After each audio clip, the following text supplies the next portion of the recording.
Bonjour, je m'appelle Nathalie Yamb. Je suis heureuse de vous retrouver cette semaine avec une vidéo que je vous avais promise il y a déjà quelque temps.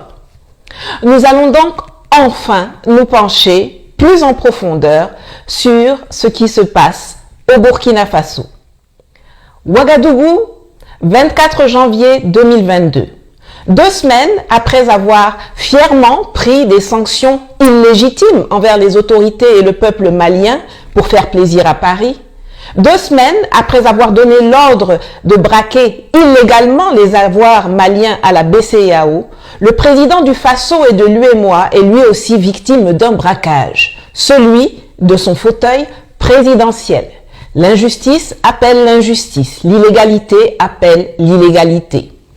En tout juste 24 heures, les tirs dans Ouagadougou et différentes villes et casernes du pays ont abouti à la prise de pouvoir par les militaires et à la présentation par la RTB de la lettre de démission de Roch Marc Christian Kaboré. Mais comment interpréter le coup d'État au Burkina Faso? Nous allons en parler aujourd'hui et je vais vous donner ma lecture de la situation et aussi vous expliquer quelle est sa corrélation avec le Mali et la Côte d'Ivoire. Depuis 2021, une énorme pression était exercée contre la présence française au Burkina et au Sahel en général. Les populations burkinabées dans tout le pays se sont levées et se sont organisées pour empêcher le passage d'un convoi de Barkhane. Souvenez-vous. Et cette situation de blocage, tout d'abord au Burkina Faso, des manifestants burkinabés empêchent un convoi logistique tricolore de rejoindre le Mali, 130 véhicules à l'arrêt sur ce que l'on appelle aussi la voie sacrée, cette route stratégique pour l'armée française. Un convoi de l'armée française en provenance de la Côte d'Ivoire à destination du Niger, bloqué vendredi à Kaya, chef-lieu de la région du centre-nord du Burkina Faso. Des milliers de personnes ont décidé de barrer sa route à l'appel de la coalition des patriotes du Burkina Faso afin de protester contre l'insécurité galopante dans le pays. Malgré les accords signés avec la France, le convoi suscite des interrogations. Nous, ils transportent quoi? Ils amènent quoi? Chaque fois, ils partent vers le Sahel. Ce que nous, on veut là, aujourd'hui, là, ils ne vont pas passer. Même si c'est pas aujourd'hui, même si on va faire deux mois ici, là. Nous, on est calés, on ne va pas bouger. Mais nous, on ne veut pas leur aide. On ne veut pas négocier, on ne demande pas quelque chose. Ce que nous demandons, c'est une chose. Ils n'ont qu'à partir chez eux. Roch Kaboré, totalement dépassé comme d'habitude, s'était fait copieusement engueuler comme du poisson pourri par Emmanuel Macron et Jean-Yves Le Drian, qui n'avaient pas encore sauté de son strapontin ministériel. Il s'était alors empressé pour se rattraper aux yeux de ses maîtres. Premièrement, de couper l'accès aux réseaux sociaux via Internet mobile à sa population pour désorganiser la résistance et deuxièmement, de mettre en œuvre en tant que président de l'UEMOA les sanctions totalement illégales contre le Mali dictées par Paris. Le Burkina, sur l'échiquier militaire et géostratégique français, est un verrou très important. On se focalise beaucoup sur Barkhane, sur le Mali et maintenant sur le Niger. Et on a tendance à oublier que la France a une autre opération très discrète en cours. Une opération des forces spéciales françaises installées à Ouagadougou officiellement en soutien à Barkhane, l'opération Sabre. L'objectif officiel de ces forces spéciales françaises est de, je cite, « chercher et intercepter les djihadistes et les empêcher de construire des sanctuaires ». Fin de citation. Visiblement, c'est un échec. C'est même exactement le contraire qui se passe sur le terrain. Alors, pourquoi sont-elles vraiment là? Quelle est leur réelle mission au Burkina et au Sahel? Et quel est leur lien avec le putschiste qui a chassé Kaboré du pouvoir? Analysons. Parce que la CEDEAO est en passe d'être remplacée par la CEMAO, la communauté des États militarisés d'Afrique de l'Ouest, c'est d'ailleurs pour ça que j'ai porté mon t-shirt camouflage aujourd'hui, je vais vous rappeler ou vous apprendre quelques notions indispensables du champ militaire. Le but de l'armée, c'est 3 choses. Faire vivre la troupe, la faire déplacer et lui faire gagner le combat. Et puis, pour réaliser ces 3 missions, il y a des groupes de métiers différents qui interagissent. Pour la partie faire vivre la troupe, il y a tout ce qui concerne les ressources humaines, la forme physique, la nourriture, la gestion salariale, médicale et la retraite du soldat. Pour la deuxième mission, faire déplacer la troupe, il y a tous les métiers actifs dans le génie militaire. Les moyens de mobilité, le bataillon du train, l'opérationnalisation du terrain. Construire des ponts pour faire passer le matériel ou bien faire sauter des carrières pour dégager la voie, etc. Et enfin, pour ce qui concerne la 3e mission, avant d'envoyer des hommes livrer un combat, on envoie toujours d'abord des gens dont le métier est d'être derrière les lignes ennemies pour préparer le terrain en sapant les défenses de l'adversaire avant que le gros de la troupe n'arrive. Ces gens-là, on les appelle les forces spéciales. Aéroportées, navales, infanterie, blindées, elles sont tout ce que vous voulez, mais elles ont une chose en commun. Le cœur du travail des forces spéciales, c'est le renseignement. Nous suivons une patrouille mobile. Elle est dans le désert, elle va chercher du renseignement. Le renseignement, c'est la base de l'action des forces spéciales. Ensuite, ils peuvent mener des opérations de contre-terrorisme en s'infiltrant dans les zones sensibles. 40, on va sur le mouvement de terrain. La traque des terroristes s'organise en fonction des informations recueillies. Tout peut changer rapidement car la chaîne de commandement depuis Paris est courte et les commandos très flexibles. Une opération peut être préparée pendant des semaines ou lancée dans l'heure. Dès la confirmation du coup d'État, je n'ai donc eu aucun doute. Il était à 1000% certain que la France était au courant de ce qui se préparait. La question était de savoir s'ils avaient simplement laissé faire ou bien s'ils étaient les initiateurs de ce qui s'est passé le 24 janvier 2022. Je vais vous livrer le fond de ma pensée. Kaboré est arrivé au pouvoir après que le peuple burkinabé a pris ses responsabilités et chassé Blaise Compaoré, l'assassin de Thomas Sankara et dictateur du Faso pendant 27 ans. Ce n'est pas comme s'il était une feuille blanche. Kaboré a fait partie du système Compaoré. Il en a été l'un des piliers pendant longtemps comme ministre, premier ministre et président de l'Assemblée nationale avant de prendre la tangente juste avant la chute de ce dernier. Malgré son passé qui était loin de parler pour lui, Roch Marc Christian Kaboré avait suscité beaucoup d'espoir. Mais absent du combat sankariste, sa gestion du pouvoir a été tellement nulle que même pas 7 ans après la fuite de Compaoré, qui, rappelons-le, a été exfiltré par les forces spéciales françaises, certains égarés en sont arrivés à le regretter.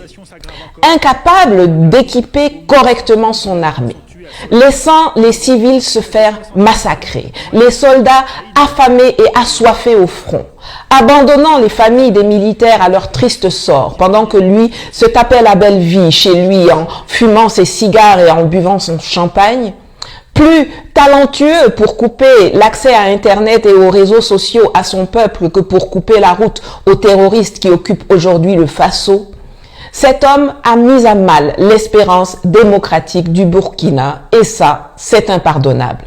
On se souvient que quand une tentative de putsch a été entreprise par l'ancien régime soutenu par Abidjan pour dégager un Roch Kaboré fraîchement élu en 2015, les populations burkinabées sont sorties en masse et ont mis en échec le plan de déstabilisation concocté par le trio maléfique Blaise Compaoré, Alassane Ouattara, Guillaume Soro.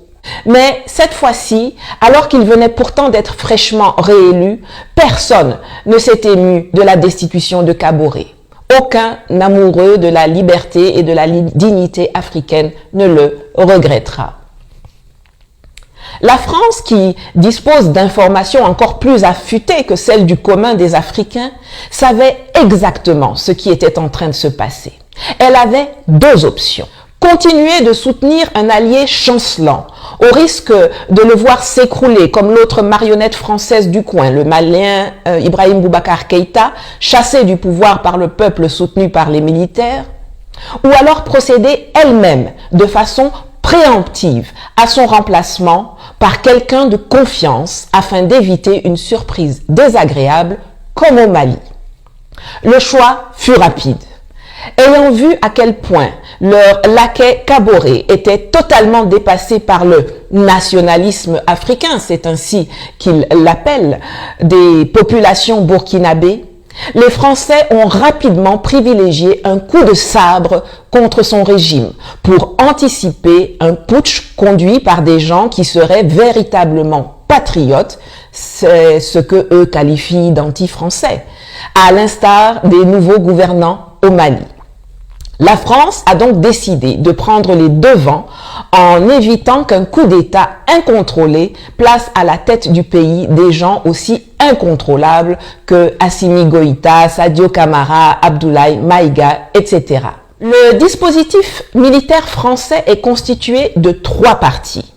La base arrière à Abidjan avec le 43e BIMA, le hub au Burkina avec l'opération Sabre et les points avancés au Mali et au Niger avec Barkhane et Takuba.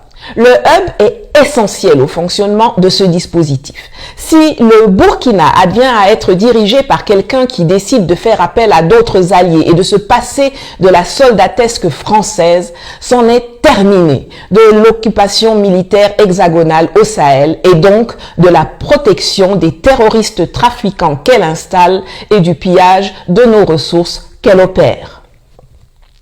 La France a donc facilité son propre coup d'État, dont l'objectif était de désorganiser la résistance à sa présence dans le Sahel et d'éviter la répétition du scénario malien, une coopération militaire du pays avec les Russes.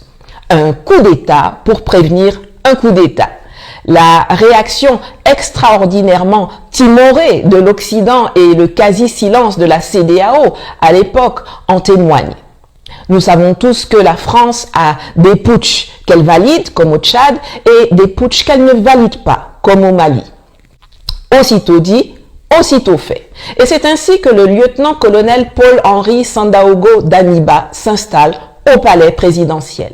Très pressé de se faire investir président de la République, le fondateur du mouvement patriotique pour la sauvegarde et la restauration justifie sa prise de pouvoir par le ras-le-bol face à l'incompétence de Kaboré dans la lutte antiterroriste.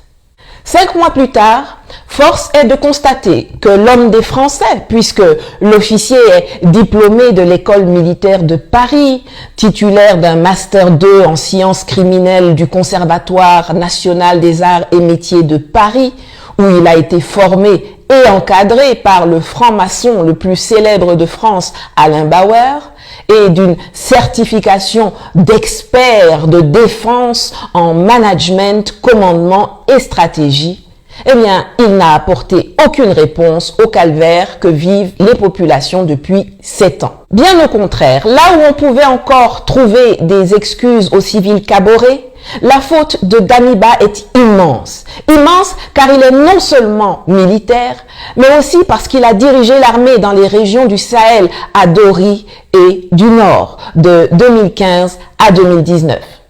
Il connaît donc le terrain.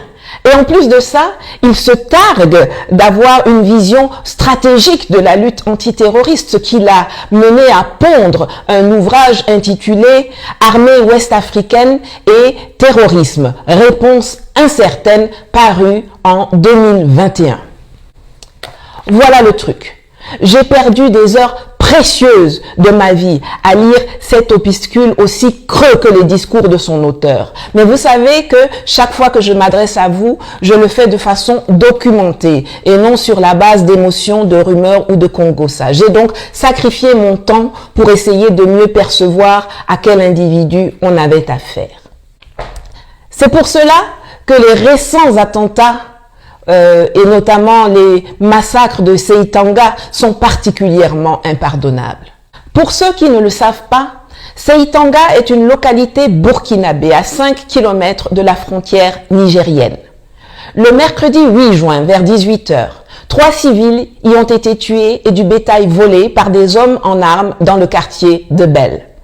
Le lendemain, jeudi 9 juin, 11 gendarmes y ont été assassinés lors d'une attaque terroriste attribuée à l'EIGS, l'État islamique dans le Grand Sahara. Cette organisation qu'Emmanuel Macron avait désignée en janvier 2020 comme la cible prioritaire de l'opération Barkhane et dont il fanfaronnait 13 mois plus tard, c'est-à-dire en février 2021, qu'elle avait, je cite, perdu son emprise et subissait de nombreuses pertes. Fin de citation. L'ennemi que nous avions désigné à Pau comme prioritaire, à savoir l'État islamique au Grand Sahara, a perdu son emprise et subi de lourdes pertes. Sous le règne de Damiba, les pertes nombreuses ont plutôt été enregistrées du côté des civils. 2 jours après l'attaque du poste de gendarmerie, le samedi 11 juin 2022, ce sont plus de 100 victimes que l'on dénombre suite à une nouvelle descente de ces barbares armés qui ont systématiquement liquidé tous les hommes présents dans le village et emporté le bétail. Après la sidération causée par la brutalité de ces actes effroyables, vient dorénavant le temps des questions. Comment se fait-il que le poste frontalier de Seitanga n'ait été occupé que par une 50aine de gendarmes, alors que c'est une localité sensible? Pourquoi, après l'attaque, les militaires de la base de Dori, située à 37 km de Seitanga, ne sont-ils venus que pour ramasser les dépouilles de leurs camarades et repartir en laissant les populations à la merci des bandes armées terroristes du coin? Ceux qui ont fait ça, c'est pas pour Dieu en tout cas. C'est pas pour Dieu, c'est pas pour le Burkina Faso, c'est pas pour Seitanga. Certains d'entre eux sont repartis d'où ils sont venus. Et ils sont contents. Et ils se réjouissent pendant que nous pleurons avec les habitants de Seitanga. Ce qu'ils oublient, c'est que c'est cette douleur-là qui fera notre force. Nous allons tout faire pour les trouver et leur faire payer ce prix-là. Puisque Damiba, qui connaît pourtant très bien la zone pour en avoir été le responsable des années durant, fait son fanfaron devant les survivants de ce massacre en promettant d'en traquer les auteurs, qu'il nous soit permis de lui demander qu'est-ce qui l'a empêché de mobiliser les moyens dès le jeudi pour les traquer, au lieu de laisser les populations en plan. Pourquoi aucun appui aérien ou terrestre n'a été organisé pour donner la chasse aux tueurs, comme le demandaient les gendarmes survivants qui ont appelé leur base?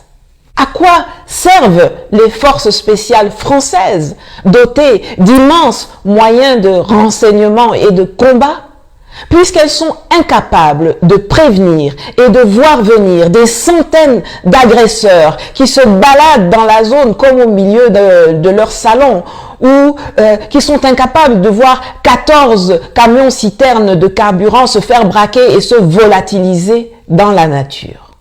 À quoi servent leurs drones, leur matériel de guerre sophistiqué, les milliers de soldats et de mercenaires de la Légion étrangère française qui squattent le Faso et le Sahel depuis 2013?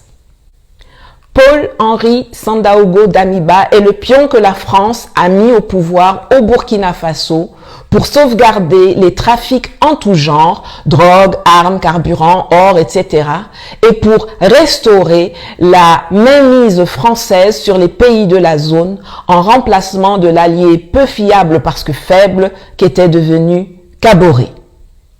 Ce n'est pas pour rien que, assuré de la protection bienveillante de Paris et de son organisation vassale, la CEDEAO, qui se refuse à le harceler et à le sanctionner comme ils le font avec le colonel Goïta, ce n'est donc pas pour rien que l'individu se permet de répondre de façon arrogante et ma foi estomacante aux préoccupations légitimes d'un citoyen qui l'interrogeait récemment sur l'opportunité de changer de paradigme et d'avoir recours aux stratégies utilisées par les voisins maliens qui, depuis quelques mois maintenant, enregistrent des succès notoires sur le terrain de la lutte antiterroriste et de la reconquête du territoire.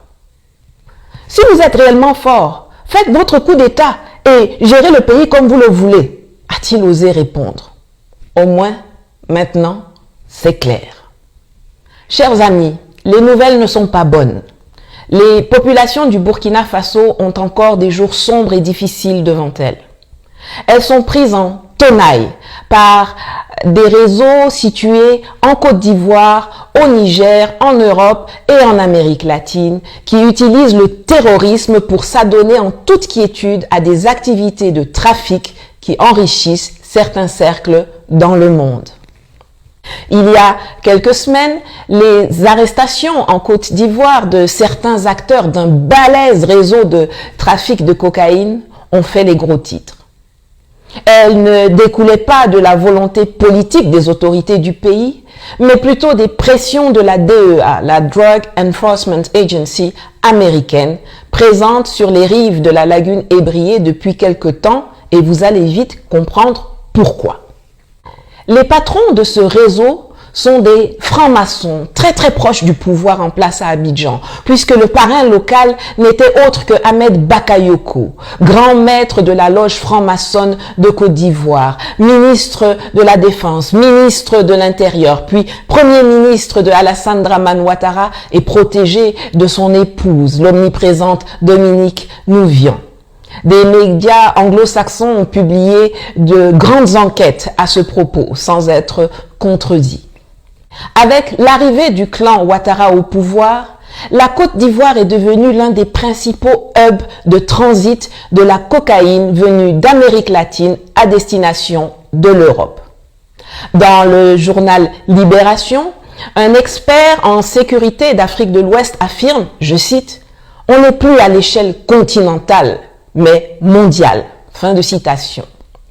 Propos confirmés par le directeur régional de l'Office des Nations Unies contre la drogue et le crime, l'ONUDC pour l'Afrique de l'Ouest, pour qui, à la différence de la Guinée ou du Cap-Vert, la Côte d'Ivoire offre l'avantage d'un pays stable, doté de bonnes infrastructures, ce qui est en fait une des portes d'entrée privilégiées de la drogue vers l'Europe. En grande partie, la drogue ne fait que transiter par la Côte d'Ivoire, même si une portion est écoulée sur le marché local. Elle est ensuite convoyée au Mali et au Niger, où les groupes armés djihadistes servent d'intermédiaires pour l'acheminer vers l'Europe. Et le Burkina est un lieu de passage obligatoire pour maintenir à flot le réseau. J'avais déjà évoqué la problématique des trafics dans une vidéo que j'ai publiée il y a 1 an exactement et dont je vous mets le lien ici. Je vous avoue que c'est un peu triste d'avoir si souvent raison trop tôt sans être véritablement écouté. Mais je continuerai inlassablement à ouvrir vos yeux et à éveiller vos esprits au péril de ma vie. Petit à petit, on avance et l'armée de ceux et celles qui voient clair et comprennent dorénavant le fonctionnement du monde et les enjeux pour l'Afrique s'agrandit. N'oubliez donc pas de vous abonner, de mettre un pouce, de partager sur vos plateformes et de continuer à contribuer financièrement à mes cagnottes dont les liens sont ici pour me donner de la force et me permettre de continuer de produire du contenu éducatif. Merci à tous ceux et toutes celles qui l'ont déjà fait. Le Burkina Faso n'est donc pas sorti de l'auberge. Tout au moins, tant qu'il y aura à sa tête un individu qui préfère préserver les intérêts de la France et des réseaux plutôt que de se battre résolument pour sécuriser son peuple et défendre les intérêts de son pays, comme le fait le colonel Goïta au Mali voisin. Il s'agira donc pour les hommes et les femmes intègres, les fiers descendants de Thomas Sankara, d'imposer le droit chemin à celui qui squatte actuellement le palais présidentiel, ce qui me semble difficile pour quelqu'un dont le logiciel a été paramétré par Paris et les francs-maçons. Ou alors d'y installer un digne fils, patriote, courageux, audacieux, déterminé à protéger son peuple et à défendre les intérêts de son pays, car forcé, c'est là le chemin de l'émancipation irréversible à laquelle nous aspirons tous. Cela passera obligatoirement par le démantèlement de toutes les bases militaires françaises et la fin de toutes les opérations militaires occidentales sur nos terres. Sabre doit quitter le Burkina Faso. La patrie ou la mort, nous vaincrons. À bientôt.